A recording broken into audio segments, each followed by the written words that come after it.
Good morning students. भगवान दास तोदी college के digital platform पर मैं लक्ष्मण मेहरा आप सभी का हार्दिक स्वागत करता हूं और आशा करता हूं वैश्विक महामारी के इस दौर में आप अपने परिवार के साथ सुरक्षित होंगे, स्वस्थ होंगे। तो स्टूडेंट्स, मैं आपको ज्योग्राफी के कुछ चैप्टर्स हैं उनको क्लियर करवाऊंगा। मेरा प्रयास रहेगा कि हम बेसिकली जो बेसिक चीज़ें होती हैं उनके बारे में हम विस्तार से पढ़ेंगे और हम जीरो से शुरुआत करने की कोशिश करेंगे। और आप ये मान के चलो कि विषय कोई भी हो, जब तक उसके कंसेप्ट अपने दिमाग में क्लियर नहीं होते, अपने टिप्स पे क्लियर नहीं होते, तब तक आप विषय के बारे में जो महत्वपूर्ण और गहराई युक्त जो जानकारियाँ होती हैं वो प्राप्त नहीं कर पाएंगे। तो आज हम देखते हैं एक टॉपिक है अपना वायुदाब और पवन संचार। जैसा कि स्टूडेंट्स आपको पता है, ये फिजिकल ज्योग्राफी का एक पार्ट है जो कंपटीशन एग्जाम के दृष्टिकोण से महत्वपूर्ण है ही। इसके साथ साथ एमए प्रीवियस ज्योग्राफी में और बीए पार्ट फर्स्ट में यही टॉपिक है एक फिजिकल ज्योग्राफी नामक विषय में भी चलता है। तो स्टूडेंट्स, इसमें हम देखेंगे कि कंपटीशन एग्ज़ाम में जो सवाल आते हैं वो किस तरह के आते हैं और रेगुलर जो आपकी क्लासेज होती हैं उनमें आपको जो आंसर हैं यूनिवर्सिटी एग्ज़ाम में वो किस तरह से देने हैं। ठीक है, तो सबसे पहले हम बात करते हैं कि वायुदाब का अर्थ क्या होता है। जैसा कि इसके नाम से पता चलता है कि वायु का जो दबाव होता है वही वायुदाब कहलाता है, लेकिन ये इसका समग्र और व्यापक अर्थ नहीं है। व्यापक अर्थ के रूप में हम देखें, इसकी परिभाषा के रूप में अगर हम देखें तो इसका मतलब ये होता है समुद्र तल पर या धरातल पर प्रति इकाई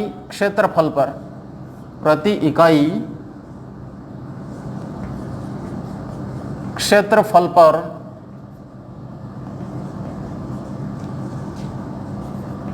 वायुमंडल की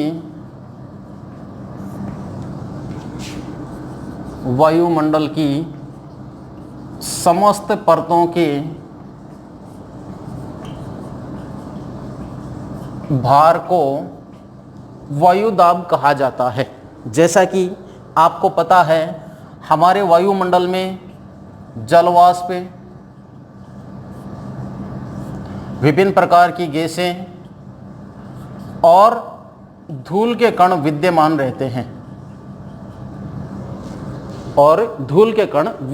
रहते हैं चूंकि वायु एक भौतिक राशि है, वायु स्थान घेरती है और वायु में वजन होता है।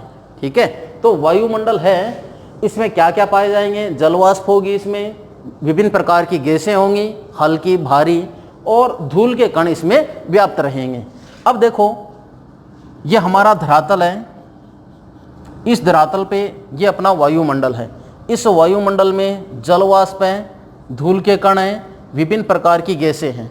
ये किसी प्रति इकाई क्षेत्रफल, प्रति इकाई का मतलब है इसे आप 1 सेंटीमीटर क्षेत्र भी मान सकते हैं। क्षेत्रफल का मतलब क्या होता है? लंबाई गुणा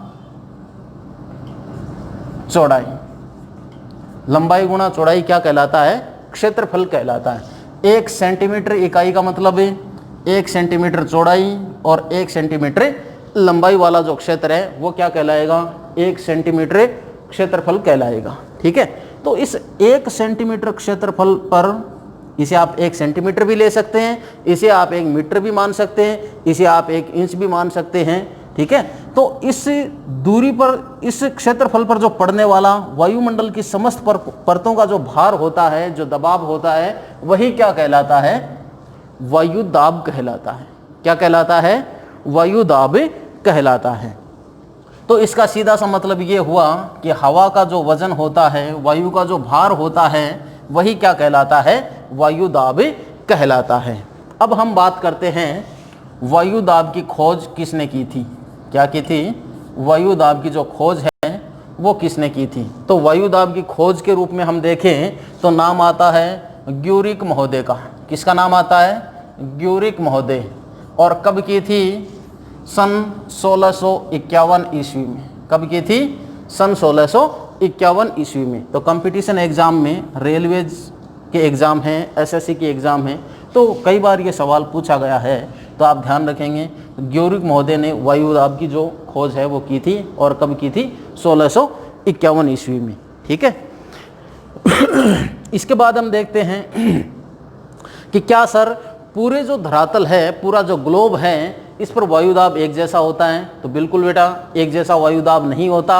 वायुदाब में प्रत्येक स्थान और प्रत्येक समय के अनुसार उसमें परिवर्तन आता रहता है। ठीक है। तो वायुदाब धरातल पे क्या नहीं है? एक जैसा नहीं है। ठीक है। इसके बाद बात करते हैं हम वायुदाब को किस इकाई में मापा जाता है। वायुदाब को मापने की इकाई, तो इकाई कौन सी है? मिलीबार है। क्या है? मिलीबार। सन 1986 से पहले इसका नाम क्या था? हेक्टोपास्कल था। क्या था? हेक्टोपास्कल। ठीक है। अगर सवाल में ऑब्जेक्टिव टाइप जो सवाल होते हैं, कई बार उनमें नाम ये आ जाता है वायु दाब को मापने की इकाई क्या है, मिलीबार को छुपा देते हैं और वहाँ क्या आ जाता है? हेक्टोपास्कल आ जाता है। तो दोनों में से कोई भी आए, आपको पता होना चाहिए वायु दाब को मापने की इकाई कौन सी है? मिलीबार है। ठीक है। आप इसे एमबी भी लिख सकते हो। एमबी का मतलब मोबाइल वाली एमबी नहीं, मिलीबार है। ठीक है। हाँ, इसके बाद बात करते हैं वायु दाब को मापने वाला यंत्र, जिसे साधारणतया वायु दाब मापी कहा जाता है। क्या कहा जाता है? वायु दाब मापी। ठीक है। यंत्र है आपका बेरोमीटर। क्या है? बेरोमीटर। वायु दाब मापी भी कह सकते हैं आप। ठीक है। हाँ, इसमें स्टूडेंट्स होता क्या है, ये एक पात्र होता है, इसमें एक नली लगी हुई होती है इस तरह से। ठीक है। और इसमें पारा भरा हुआ होता है। क्या भरा हुआ होता है? पारा। ठीक है। अब देखो, इस पे नंबर अंकित होते हैं 1 2 3 4 5 इस तरह से। अब जब हवा ठंडी होती है तो वो क्या करती है? इस पारे पे दबाव डालती है। जैसे इस पारे पे दबाव बढ़ता है, ये पारा इस नली में चढ़ जाता है और ऊपर की ओर गति करना प्रारंभ कर देता है। ठीक है। तो हम कहेंगे कि अगर मान लो पारा इस भाग पे, जहाँ पे मैंने 3 लिखा है, अगर पारे की मात्रा यहाँ तक है, तो हम क्या कहेंगे कि वायु दाब मापी में वायु दाब कितना है? 3 मिलीबार है। कितना है? 3 मिलीबार। अगर यहाँ वायु का दबाव और बढ़ा तो ये पारा क्या करेगा? ये ऊपर की ओर चढ़ेगा और वायु दाब क्या हो जाएगा? बढ़ जाएगा। जैसे जैसे हवा गर्म होगी, इस भाग से, इस पारे के ऊपर से उसका दबाव है वो क्या हो जाता है? हट जाता है। तो हटने से क्या होगा? ये पारा धीरे धीरे नीचे आ जाएगा, जिस स्थिति को हम क्या करेंगे? हम कहेंगे कि आज क्या है? निम्न वायु दाब है। क्या है? निम्न वायु दाब है। ठीक है।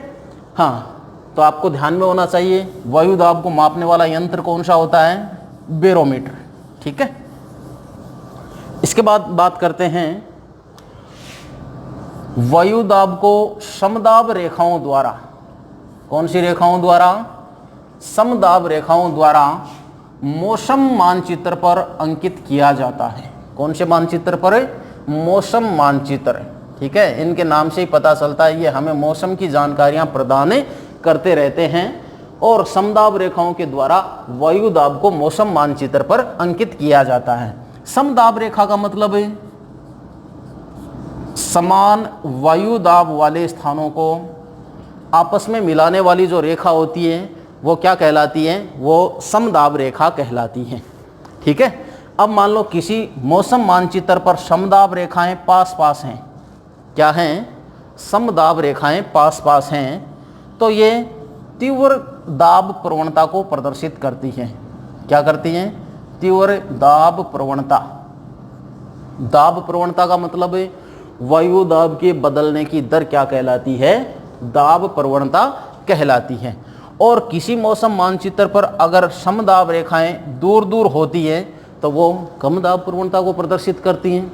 आप देखिए इधर मैं यहाँ लिखूँ, ये जो रेखा है ये समदाब जो रेखा है, इसका जो वायुदाब है वो है मान लो 900 मिलीबार, ठीक है। इसके बाद देखो दूसरी जो समदाब रेखा है इसका जो वायुदाब है वो 1000 मिलीबार है, ठीक है। तीसरी जो समदाब रेखा है इसका वायुदाब 1050 मिलीबार है, ठीक है। इस भाग पर हम देखते हैं यहाँ जो वायुदाब है 900 मिलीबार है, ठीक है। यहाँ हम देखते हैं यहाँ वायुदाब है वो 1200 मिलीबार है, यहाँ हम देखते हैं तो यहाँ 1500 मिलीबार। ऐसा अपने को केवल इमेजिन करना है, आपको केवल कल्पना करनी है। अब मैं इन दोनों भागों से अगर आपको पूछूं कि वायु है वो तेज़ कहाँ चलेगी, ए भाग पे चलेगी या बी भाग पे चलेगी, ठीक है। अब देखो कहाँ चलेगी, इसमें देखो इतनी दूरी पर वायुदाब क्या हो गया, बदल गया। और वायुदाब और तापमान जो होता है, वायुदाब और तापमान दोनों में विपरीत संबंध पाया जाता है। क्या पाया जाता है, विपरीत संबंध पाया जाता है। इसका मतलब ये हुआ कि अगर तापमान बढ़ता है, तापमान क्या होता है, बढ़ता है, तो वायुदाब क्या हो जाता है, कम हो जाता है। क्या हो जाता है, वायुदाब कम हो जाता है। और अगर वायुदाब बढ़ता है तो तापमान क्या हो जाता है, कम हो जाता है। एक दूसरे के उल्टे रहते हैं। टेम्परेचर बढ़ेगा तो एयर प्रेशर क्या हो जाएगा, कम हो जाएगा। एयर प्रेशर बढ़ेगा तो टेम्परेचर क्या हो जाएगा, कम हो जाएगा, ठीक है। हाँ, तो इस भाग की हम बात कर रहे थे। हवा का जो तीव्र संचार वो कहाँ होगा, इस भाग में होगा, क्योंकि यहाँ पर वायुदाब है वो कम दूरी पे क्या हो जाता है, बदल जाता है। इस भाग में वायुदाब है अधिक दूरी पे बदलता है। तो इस भाग की और इस भाग की तुलना करें तो हवाएं यहाँ पर तेज़ गति से चलेंगी और इस भाग में हवाएं हैं वो कम गति से चलेंगी, ठीक है। तो इतना आप समझ गए होंगे। आप नोट करते रहिए इनको, अपनी जो रजिस्टर है उसमें लगातार आप बनाते रहिए। और कंसेप्ट का तो आपको बिल्कुल क्लेरिफिकेशन होना अत्यंत आवश्यक है, क्योंकि बिना कंसेप्ट के आप कोई भी विषय है उसको पढ़ने में ना तो आपकी रुचि जागृत होगी और ना आपको इंटरेस्ट आएगा। इसलिए लगातार आप विषय के साथ बने रहिए। हाँ, नोट कर लो। आप इसका स्क्रीनशॉट भी ले सकते हैं, आप इसको आपका जो रजिस्टर है उसमें मेंटेन भी कर सकते हैं, ठीक है।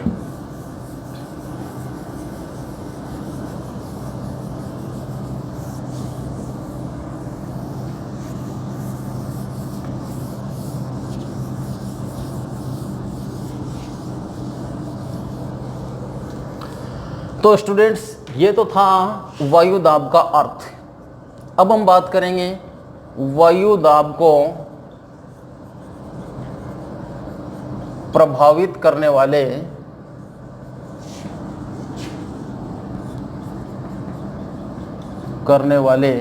कारक। अब हम देखेंगे कि वायुदाब को ऐसे कौन कौन से कारक हैं जो प्रभावित करते हैं। प्रभावित का मतलब या तो वायुदाब को बढ़ा देते हैं या वो वायुदाब को कम कर देते हैं, ठीक है। तो इसमें हम देखते हैं, सबसे पहले बात करेंगे हम तापमान के बारे में। जैसा कि मैं आपको पहले ही बता चुका हूं कि वायुदाब और तापमान जो होता है उसमें विपरीत संबंध पाया जाता है। क्या पाया जाता है, विपरीत संबंध। तो आप इसे ऐसे भी लिख सकते हो, तापमान व्युत्क्रमानुपाती होता है वायुदाब के, ठीक है। व्युत्क्रमानुपाती होता है वायुदाब के। अब देखो, दो स्थान आपको मैं बताता हूं। एक अपना स्थान है ए और दूसरा अपना स्थान है बी, ठीक है। ए स्थान का जो टेम्परेचर है वो 20 डिग्री सेल्सियस है। कितना है, 20 डिग्री सेल्सियस। बी स्थान का जो टेम्परेचर है वो 10 डिग्री सेल्सियस है। कितना है, 10 डिग्री सेल्सियस है, ठीक है। मैं इसमें डिवाइडेशन कर दूं इस रूप में, ठीक है। अब देखो, ये जो ए स्थान है, ये जो धरातल का पास वाला भाग है, मैंने अभी आपको बताया कि हवा है वो धरातल पे प्रेशर डालती है और उसका जो ये प्रेशर होता है वही क्या कहलाता है, वायुदाब कहलाता है। भूगोल में इस तरह का अगर सिंबल कहीं बनाया हुआ है तो वो धरातल को प्रदर्शित करता है। किसको प्रदर्शित करता है? धरातल को। अब मुझे बार बार ये बताने की आवश्यकता नहीं होगी, अगर मैंने कहीं इस तरह का सिंबल बनाया है तो आपको पता होना चाहिए कि ये क्या प्रदर्शित करता है, ये धरातल को प्रदर्शित करता है। ठीक है, अब देखो इस धरातल पर वायु का क्या रहता है? दबाव रहता है, और वायु है पृथ्वी के गुरुत्वाकर्षण बल के कारण वो धरातल के पास में रहती है। ठीक है, अब इस भाग का तापमान कितना है? 20 डिग्री सेल्सियस है, तो जाहिर सी बात है इसके ऊपर की वायु भी क्या होगी? गर्म होगी। होगी कि नहीं होगी? बिल्कुल होगी। हवा जब गर्म होती है तो हवा की जो संरचना होती है वो बदल जाती है। संरचना का मतलब है, देखो कई बार ये आता है संरचना, ये जो भौगोलिक शब्दावली है ना, इस शब्दावली के बारे में जानना ही अत्यंत आवश्यक है। जब आपको ये भौगोलिक शब्दावली के बारे में आपको पता होगा तो आप भूगोल विषय को बड़ी आसानी से पढ़ सकते हैं, और वैसे भी बहुत इंटरेस्टेड सब्जेक्ट है क्योंकि ये हमारे दैनिक जीवन से जुड़ता रहता है। जैसे वायुदाब किस तरह का होता है, आज वायुदाब अधिक या कम है, आप एंड्रॉयड जो मोबाइल फ़ोन्स हैं इनमें भी देखते रहते हो, जो वेदर वाला जो ऐप आता है उसमें आपको सब कुछ दिखाया जाता है। ठीक है, तो संरचना की बात करें तो प्रत्येक इस धरातल पे प्रत्येक जो वस्तु है उसकी अपनी एक विशेष प्रकार की संरचना है। जैसे मैं ये कहूँ कि इस पेन की भी अपनी एक संरचना है, बोर्ड है इसकी भी अपनी एक संरचना है, तो प्रत्येक वस्तु की अपनी एक संरचना होती है। प्रत्येक वस्तु है वो विभिन्न प्रकार के कणों से मिलकर बनी हुई होती है, विभिन्न प्रकार की। ठीक है, अगर ये कण हैं पास पास होते हैं या ये दूर दूर हो सकते हैं, या तो कण हैं वो पास पास हो सकते हैं या कण हैं वो दूर हो सकते हैं। ठीक है, अब देखो अगर कण पास पास होंगे तो उसका घनत्व क्या हो जाएगा? बढ़ जाएगा, और किसी वस्तु के निर्माणकारी अगर जो कण हैं वो दूर दूर होंगे तो उसका घनत्व क्या हो जाएगा? कम हो जाएगा। तो संरचना का मतलब है कि कोई वस्तु है या कोई भौतिक या अभौतिक राशि है वो कौन कौन से कणों से मिलकर बनी हुई है।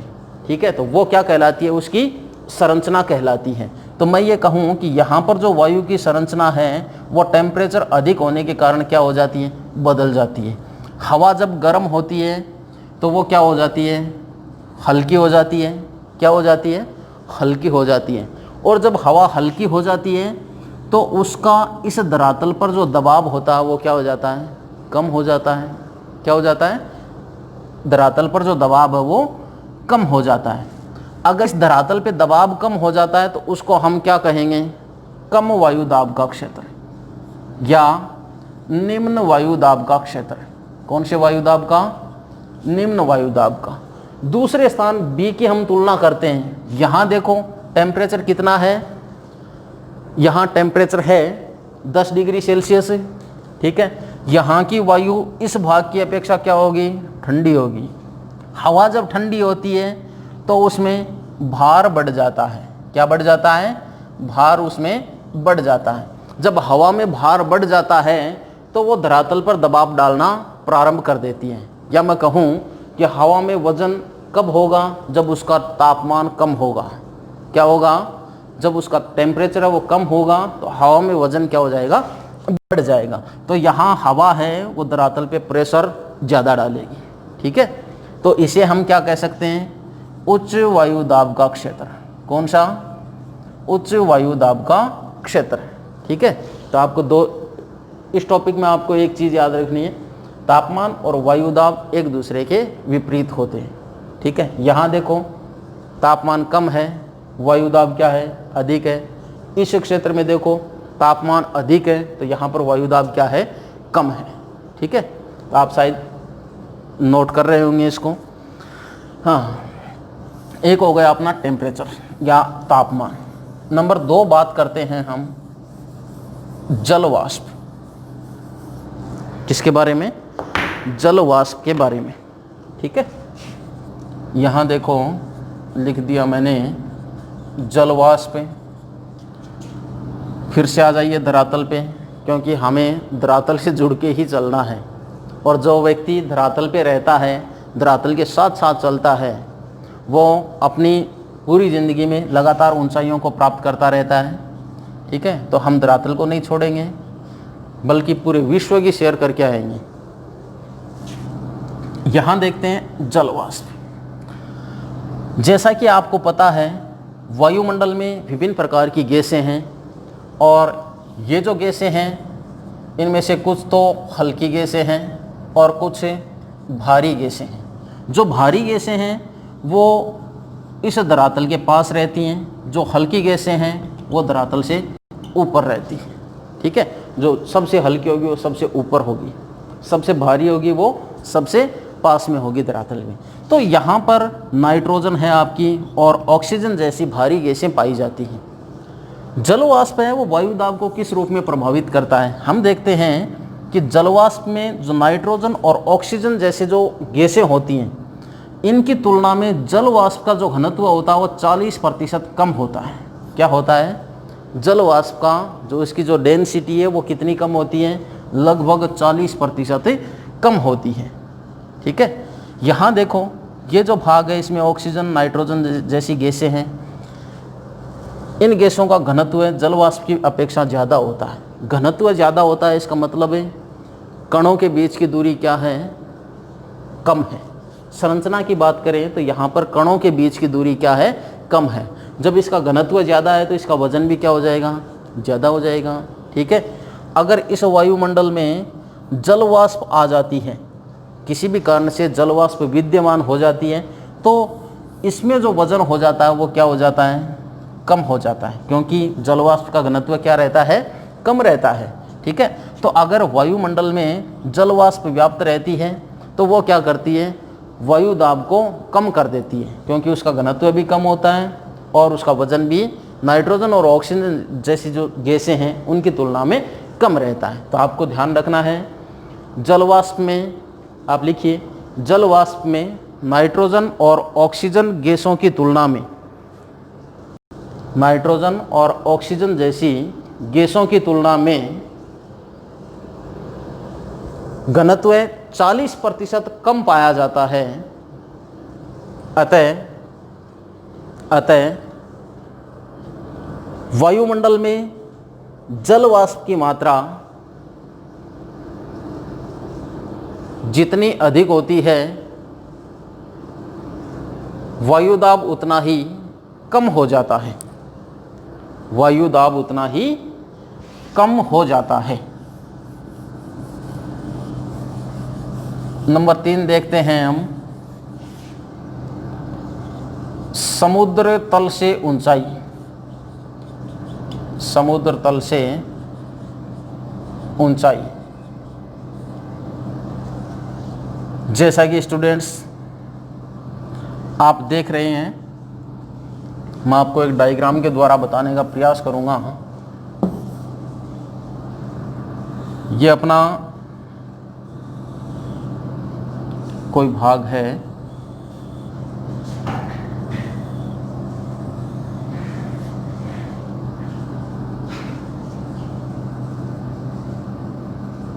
आप साथ साथ में नोट करते रहिए।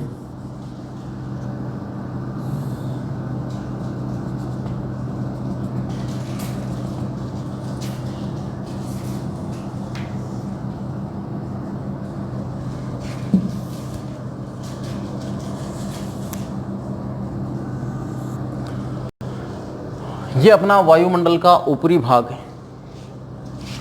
ये भाग है, ये पर्वत को दर्शाता है, ये मैदानी भाग है और ये जलीय भाग है।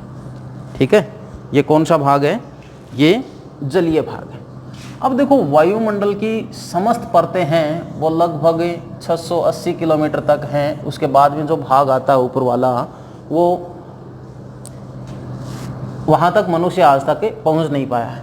अब मैं ये कहूँ कि वायुमंडल की, अभी हमने देखा कि वायुमंडल की समस्त परतों का जो भार पड़ता है वही वायुदाब कहलाता है। ठीक है, एक तो भार यहाँ पे पड़ा है, और ये एक समुद्र तल है जो अमूमन मैं ये कहूँ कि जो तटीय भाग होते हैं उनसे समुद्र का जो तल होता है वो क्या होता है? अमूमन नीचा होता है। ठीक है, यहाँ देखो एक भाग ये है, ठीक है, और एक भाग आपका ये है। जो पर्वत को प्रदर्शित करता है। यहाँ देखो, अब आपको इसको देख के पता चल रहा होगा कि वायु दाब की मात्रा इस जलीय भाग पर ज़्यादा होगी, समुद्र तल पर ज़्यादा होगी, या फिर मैदानी भाग पर ज़्यादा होगी, या फिर पर्वतीय भाग पर ज़्यादा होगी। तो आप देखो, इसमें ये जो डायग्राम है ये बड़ा बन रहा है, ठीक है। इसमें देखो और छोटा बन रहा है, इसमें देखो और छोटा बन रहा है। तो मैं ये कहूँ कि इस भाग पर जलवाष्प है, विभिन्न प्रकार की गैसें हैं, धूल के कण हैं, उनकी मात्रा यहाँ अधिक होगी। अगर उनकी मात्रा वायुमंडल में ज़्यादा होगी तो यहाँ पर वायु दाब क्या हो जाएगा, ज़्यादा हो जाएगा। तो मैं ये कहूँ कि समुद्र तल पर वायु दाब है वो सबसे अधिक होता है, ठीक है। और औसतन समुद्र तल पर जो वायु दाब माना जाता है वो 1013.25 मिलीबार माना जाता है। कितना माना जाता है, 1013.25 मिलीबार, ठीक है। इसके बाद देखो, जैसे जैसे ऊंचाई बढ़ेगी क्या होगा, जैसे जैसे ऊंचाई बढ़ेगी आप यहाँ होगे, वायुमंडल की परतों का भार और कम हो जाएगा, यहाँ आओगे और कम हो जाएगा, यहाँ आओगे, वायुमंडल की परतों का भार है वो और कम हो जाएगा।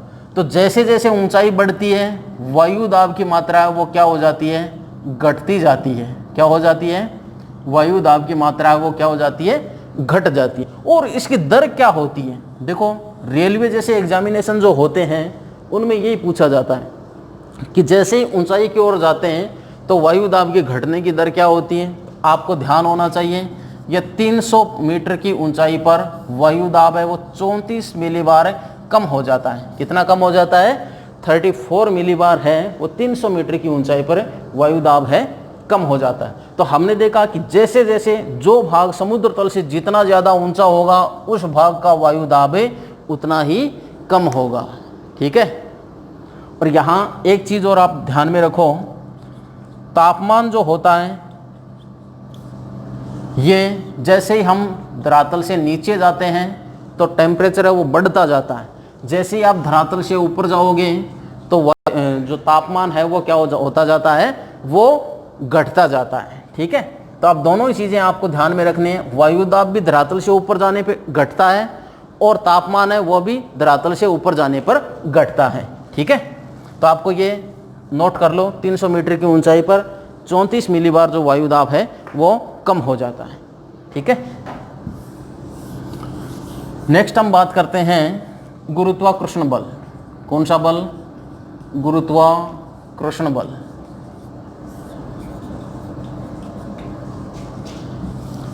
पृथ्वी सभी वस्तुओं को अपनी ओर आकर्षित करती है और उसका यही जो बल है ये क्या कहलाता है, गुरुत्वाकर्षण बल कहलाता है। क्या कहलाता है, गुरुत्वाकर्षण बल, ठीक है। तो मैं पृथ्वी बना के आपको बताऊं, आपको पता है हमारी पृथ्वी है वो जियोड प्रकार की है, ये इसका सेंटर पॉइंट है, ये इसकी परिधि है, ठीक है। आपको पता होना चाहिए कि जो पृथ्वी का जो आकार है वो जियोड प्रकार का है। जियोड का मतलब है जो किनारों पर चपटी हो और इसका जो भूमध्य रेखीय भाग है, बीच वाला भाग है, ये उभरा हुआ है। अब मैं ये कहूँ कि अगर ये भाग उभरा हुआ है इस रूप में तो इसके केंद्र से यहाँ के बीच की दूरी अधिक होगी और ये चपटा है तो यहाँ से यहाँ के बीच की दूरी है वो कम होगी, ठीक है। तो गुरुत्वाकर्षण बल भी क्या करता है, पृथ्वी के केंद्र से व्याप्त रहता है और पृथ्वी के केंद्र से लगता है और इसके ऊपर जो जितनी भी वस्तुएं हैं उनको अपनी ओर आकर्षित करता रहता है। यहाँ देखो, मान लो ये दूरी कम है और ये दूरी अधिक है तो गुरुत्वाकर्षण बल अधिक कहाँ लगेगा, बिल्कुल ये दूरी कम है, सेंटर पॉइंट जो है इसका जो केंद्रीय भाग है उससे कम दूरी होने के कारण वस्तुओं को अपनी ओर ज़्यादा आकर्षित करेगी। यहाँ दूरी अधिक है तो यहाँ पर वस्तुओं को कम आकर्षित करेगी। यही कारण है कि भूमध्य रेखीय जो भाग हैं 0 डिग्री अक्षांश वाले हैं वहाँ पर वायु दाब है वो कम पाया जाता है, ठीक है। ठीक, नेक्स्ट हम बात करते हैं, आपने देख लिया गुरुत्वाकर्षण बल, इसके बाद पृथ्वी की घूर्णन गति।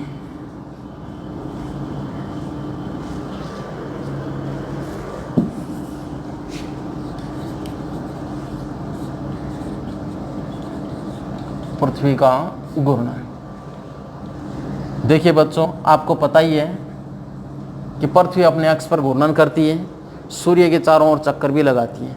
जो सूर्य के चारों ओर चक्कर लगाती है उसे परिक्रमा कहा जाता है या परिक्रमण कहा जाता है। और अपने अक्ष पर जो घूर्णन करती है उसे परिभ्रमण कहा जाता है। क्या कहा जाता है? परिभ्रमण। पृथ्वी अपने अक्ष पर एक दिन में लगभग 24 घंटे में एक बार घूम जाती है, ठीक है। और इसका परिक्रमण काल है वो 365 दिन है। कितना है? 365 दिन, यानी सूर्य के चारों ओर तो चक्कर लगाती है ये 365 दिन में, और अपने अक्ष पर घूमती है ये 24 आवर्स में, ठीक है।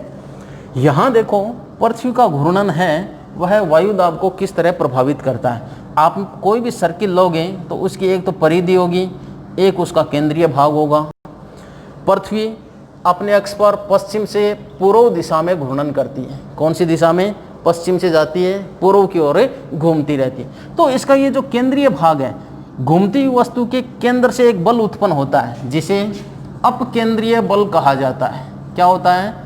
अपकेंद्रीय बल कहा जाता है। देखो जो गोल वस्तु होगी उसकी परिधि पर और उसके सेंटर पॉइंट पे दो बल काम करते हैं।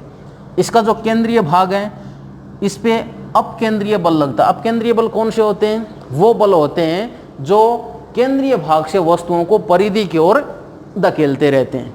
और दूसरा होता है अभिकेंद्रीय बल। कौन सा? अभिकेंद्रीय बल। ये बल कौन से होते हैं? ये वो बल होते हैं जो वस्तुओं को परिधि से केंद्र की ओर धकेलते रहते हैं, ठीक है।